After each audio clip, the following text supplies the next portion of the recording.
This is the Unit 2 overview lecture. Make sure to read all of chapters 5, 6, and 7 and watch all the videos on iLearn to make sure that you're getting all the information necessary to answer your questions. But this is just an overview of the most important topics and some things that you might need a little help with understanding. So we'll start with Chapter 5. Chapter 5 is about the biosocial development, and you'll find this pattern in all of the units that we start with biosocial, which basically is just that idea of the biological development being influenced by the social environment as the nature and nurture work together. So the first topic we're going to hit on is the sleep cycles, and this kind of alludes to attachment, which we don't actually talk about attachment until chapter 7, but it is probably the most important concept that we will learn about during this unit, during Unit 2. So we're going to be kind of alluding to attachment all throughout 5, 6, and 7, and then we'll finally get to it in chapter 7 where we explain it in detail. But basically about the sleep cycles, obviously if anybody's been around a newborn very much, you know that they do sleep a lot, but their sleep timing is not always convenient for the rest of the family. So the idea when you're answering these questions about co-sleeping and sleep training the baby to be adapted to the parent's schedule and things like that, we've got to keep in mind the attachment, which basically is that bond between caregiver and child, that the child can trust that the caregiver will be there when they need something. So the idea with the sleep cycles is finding a balance. Obviously, we can't just be awake all night, playing with the baby, keeping the baby up, doing whatever the baby wants, because then no one would get any sleep. And we kind of see that in some of these videos that we watch on iLearn. But the thing that's important to remember is that we have to be responsive to the baby's needs. So we cannot just say, well, we're going to let the baby cry it out and ignore it all night, because biologically, a newborn is not developed enough. Their digestive system is not developed enough to be able to go that long without eating. Plus, they need that attachment bond to know when I cry, someone's going to be there and fulfill my need.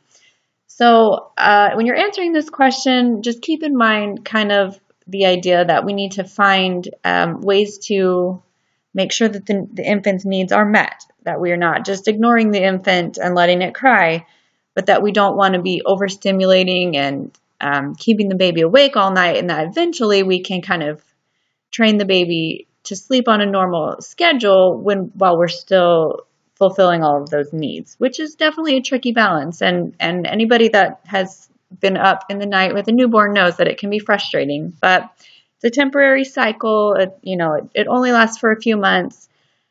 And then the sleep starts to become a little more regular. So just keep those attachment needs in mind when you're answering the questions about the sleep cycles. And I'll get more into attachment in chapter 7.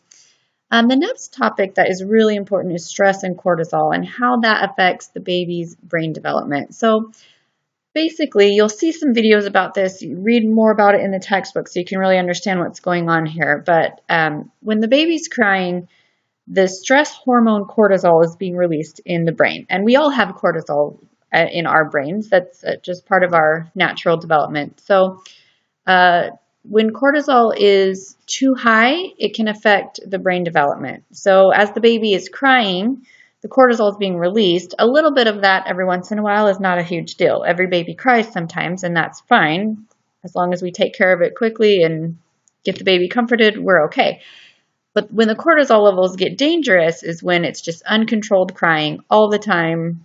There's never any resolution to I'm crying because I'm hungry, so then someone comes and feeds me, And then the result of this is that the brain development is influenced, and those synapses that need to be connected and the neurons that need to be firing aren't working the way they should be because all of this cortisol is negatively affecting the brain development. So please watch that video about the cortisol and stress and responding to a baby's cries. So when you're answering the question about how to soothe the crying baby, please keep this in mind that if the stress levels get too high, it really negatively affects the brain development. And again, on this question, you can certainly give me your personal tips on what has worked for you in the past, but I need you to also back that up with things that you've seen in the videos or read in the textbook. And this next point kind of brings me to an illustration of why it's so important that we back up our own personal opinions with things that we are learning about in the class that are more of official scientific evidence rather than just my own opinion. So on shaken baby syndrome, it's a pretty common knowledge, at least I thought it was a pretty common knowledge, that you never shake a baby. It damages their brains when we do that. It's called shaken baby syndrome. You can read more about that in chapter 5. For the question about how to soothe a crying baby, in a previous semester, a student who will not be named, will remain anonymous, actually said that you should shake a baby to get it to stop crying. And that was her personal experience, and that was her personal opinion. So obviously her personal opinion was not correct and did not agree with science showing that shaking a baby is actually really bad for the baby's brain. So that's why I keep saying, please be careful about supporting your own personal opinions, because when we're talking about childcare, everybody's got some experience. So we all think, oh, I know how to handle that. But we need to make sure that what we're saying is correct. And so in her experience, shaking a baby was what she would do to calm it from crying. But as we know from reading the textbook, shaken baby syndrome is actually very dangerous. And so sometimes our own personal opinions don't really line up with what the scientific facts are. So when you're answering questions, please just make sure to support what you're saying. If you want to share personal stories, that's great. But again, just please support what you're saying with evidence from the textbook or from the videos. Hopefully that makes sense. I don't want to sound too harsh on that. Like, I don't want to hear your personal stories. That's not it at all. I actually really love to hear the personal stories. It helps that you can apply these things to your own life. It really does. But we need to make sure we're basing all of those things in the scientific facts. Okay, so newborn senses. We'll learn about newborn senses. The hearing starts to develop during pregnancy. We learned that during the last unit. So it's actually pretty good. The vision is the worst. Newborns are legally blind. The smelling and the taste are actually pretty good. The question is, why are the senses developing the way that they are in newborns? And the answer for that goes back to attachment, again, which is really the most important concept of this whole unit. So we want to talk about the idea of proximity seeking, which means the newborn wants to be close to people. And the idea behind this is to preserve their lives, because if a newborn is left alone, not around people, they can't survive by themselves. So these ecological inborn reflexes and senses that are being developed in the newborn are trying to encourage that attachment. So the smell, for example, the newborn will recognize the mother's smell, which then encourages the newborn to stay close to the mother and to be able to recognize the mother's scent. Same thing with the hearing. The baby can recognize the mother's voice. They're more calm when they can hear the mother's voice, smell the mother's smell. So then they're more content, and then that encourages the mother to keep the baby closer, and vice versa for the baby to stay close to the mother. So all of these senses are happening to try to encourage that attachment bond and to encourage the baby to stay close to the mother and for the mother to stay close to the baby or the caregiver, whatever the case may be. So that question about senses, please just describe from the textbook what the senses are, how they're developing each one, and then explain what is the purpose of that. On the discussion board this unit, there will be a conversation about immunizations. There is some great information in the textbook and some videos about immunizations. This is one of those controversial topics that's why we're going to kind of dig into it on the discussion board. There really are two opposing sides here that have some valid points on each side. Obviously, the textbook tells us that immunizations are critical for life. It is the best route to go. It prevents a lot of diseases and it has saved a lot of lives, immunizations.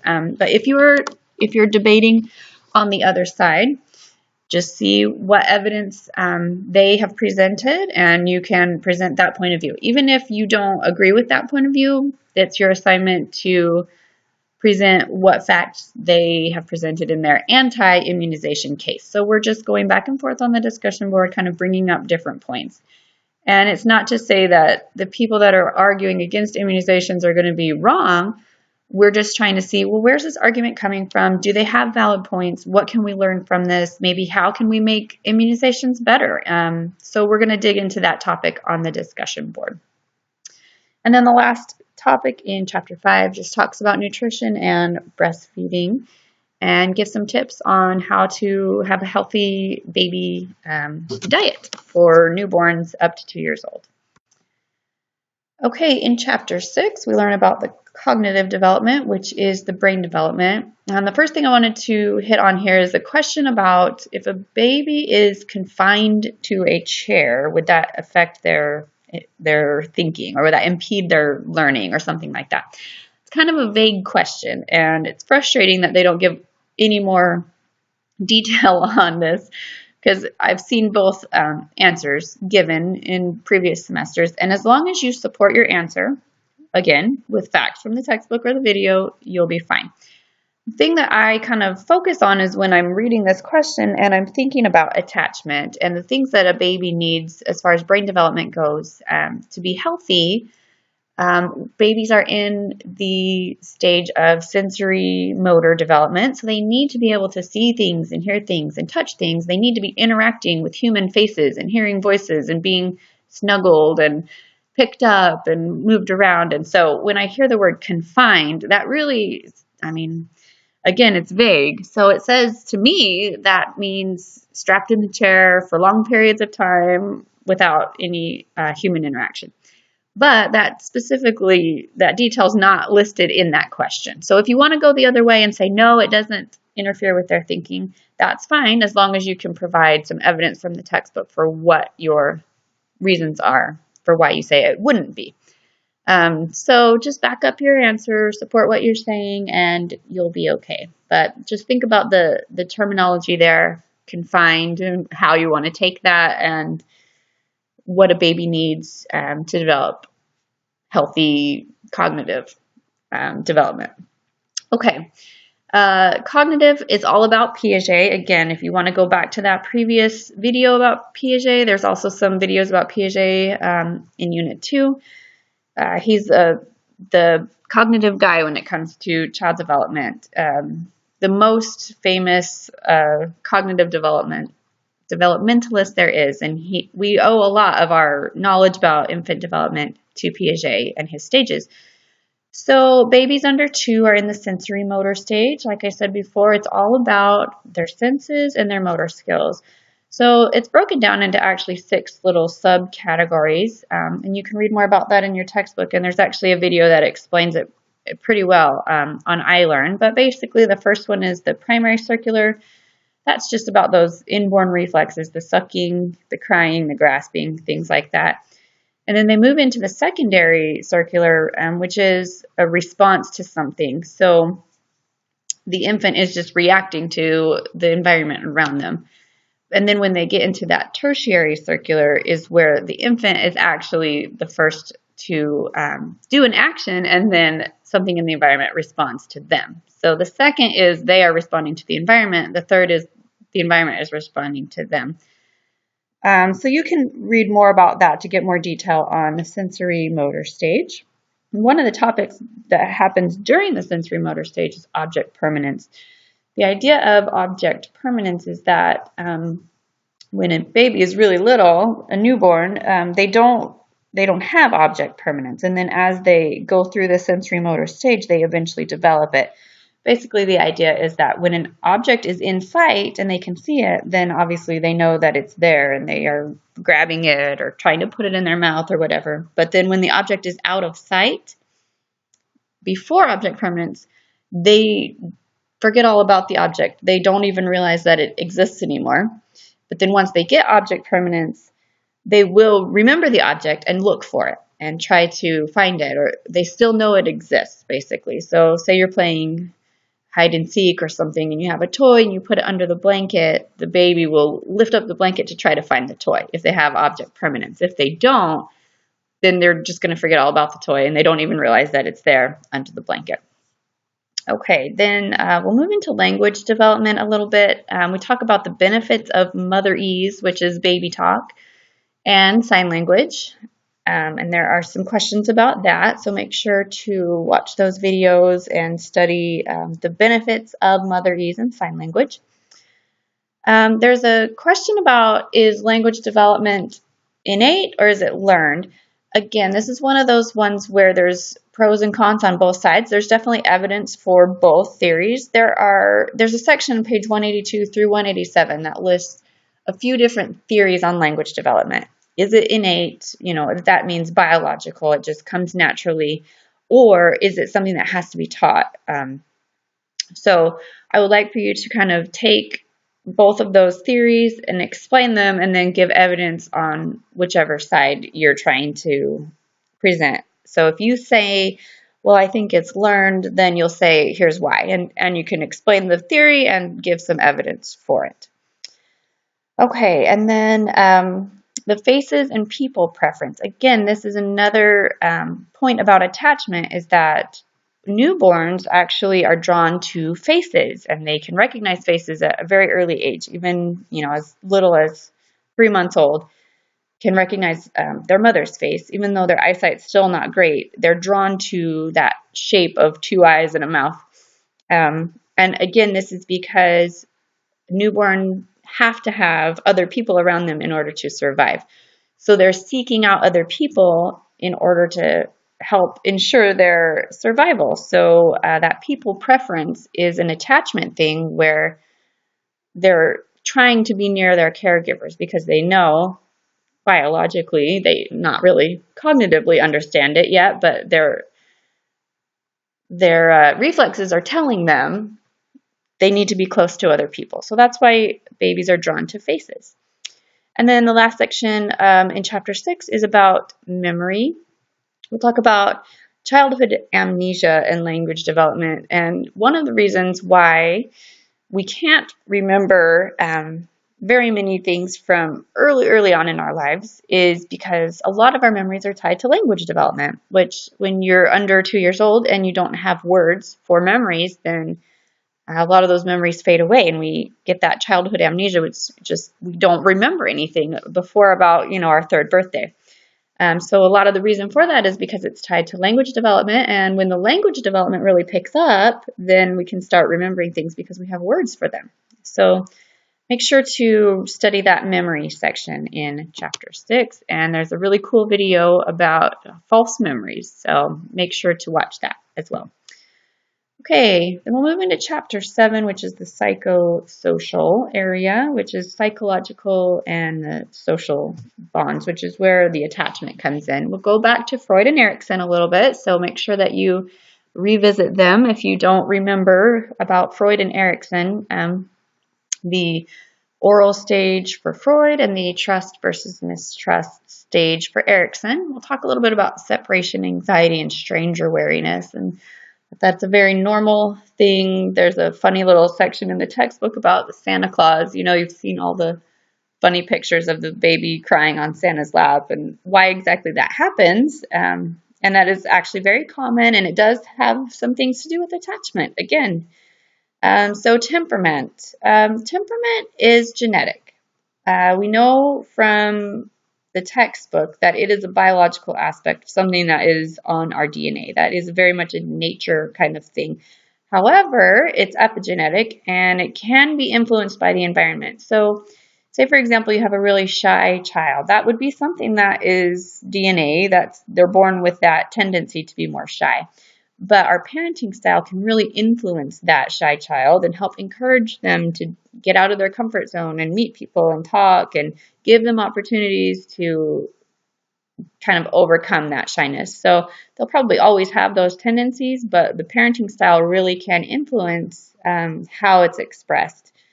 So the different temperament types are easy, difficult, slow to warm, and other, which is kind of a difficult to classify. They don't really fit into any category.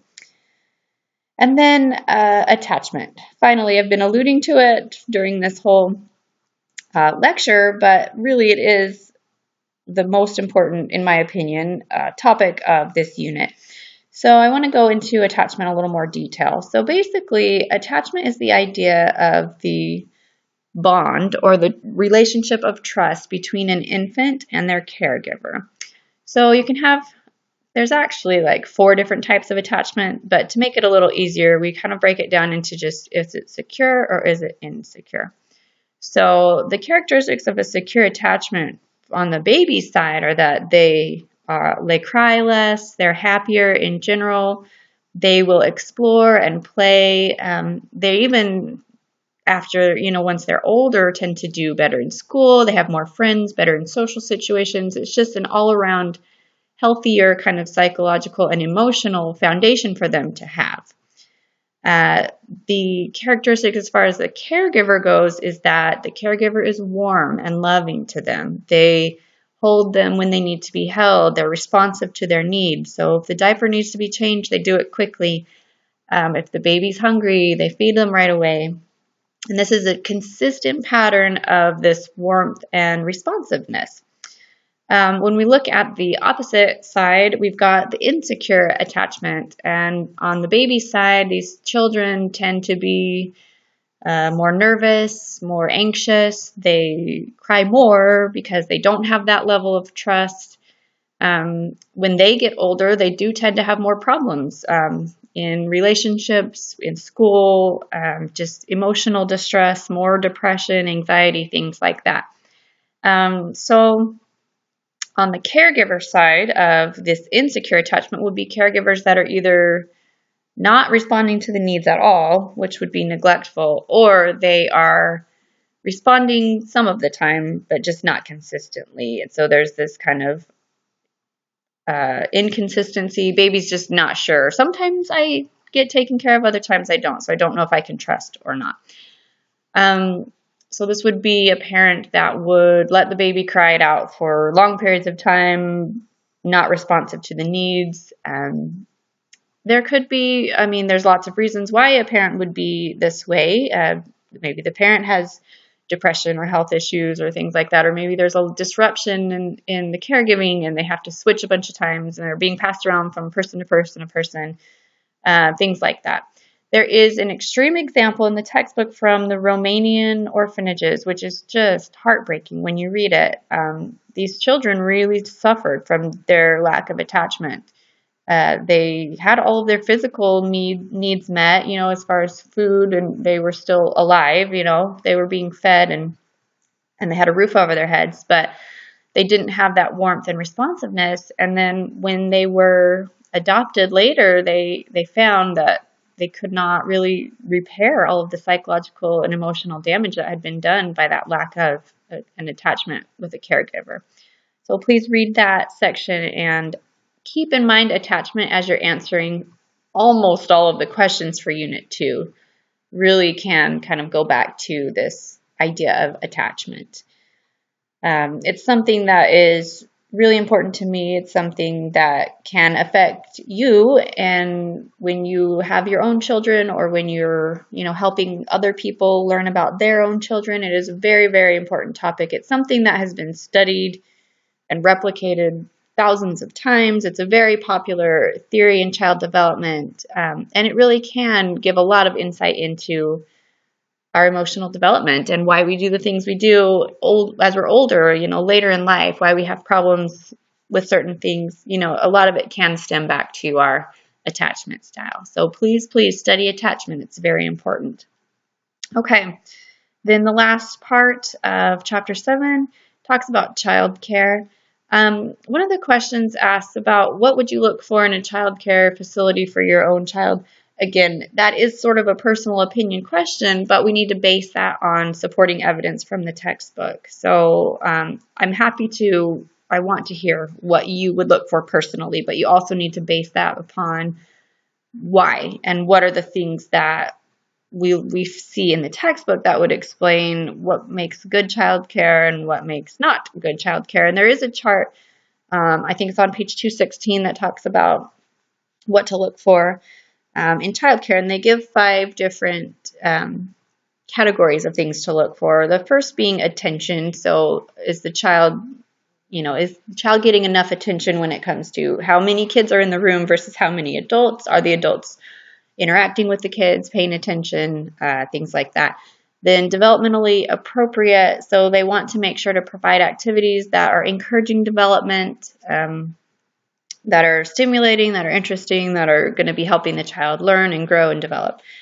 The next one being health and safety. I think this is a pretty obvious one. Things need to be safe and clean and no choking hazards and, things like that.